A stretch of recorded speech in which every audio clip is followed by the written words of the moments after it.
Adoptée en 1979, la loi sur la santé et sécurité du travail aura bientôt 40 ans. Depuis, l'industrie de la construction a toujours été délaissée et elle accuse un retard sévère comparativement aux autres secteurs. En 2018, la révision de la loi en santé et sécurité au travail, c'est notre priorité. Nous proposons la création d'un dossier santé du travailleur. Il s'agit de créer un système visant à suivre la santé des travailleurs et travailleuses. On pourrait suivre l'évolution des capacités auditives, par exemple, ou évaluer l'état de santé à la suite d'exposition aux poussières d'amiante. Nous souhaitons que les programmes de prévention soient publics et obligatoires. Les programmes de prévention doivent être publiés sur le site de la CNESST. Cette publication serait obligatoire avant que le chantier puisse démarrer.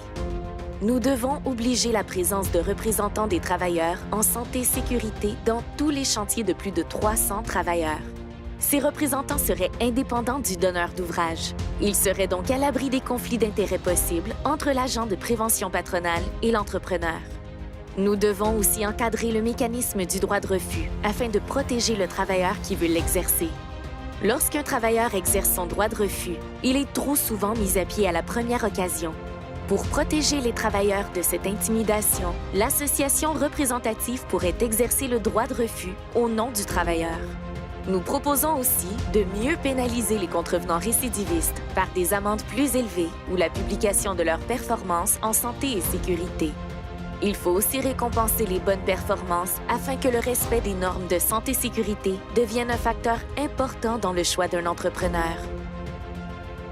Nous devons mettre en place le retrait préventif non dépendant du lien d'emploi. Dans notre industrie, une travailleuse enceinte perd son indemnité dès que le chantier où elle œuvrait se termine. Il est indispensable de créer un régime d'exception pour les femmes de l'industrie qui perdurerait jusqu'à l'accouchement même si le lien d'emploi est rompu. Ces propositions peuvent améliorer la santé et la sécurité dans notre industrie, qui, rappelons-le, représente 4 % de la main-d'œuvre québécoise, mais 25 % des décès reliés au travail.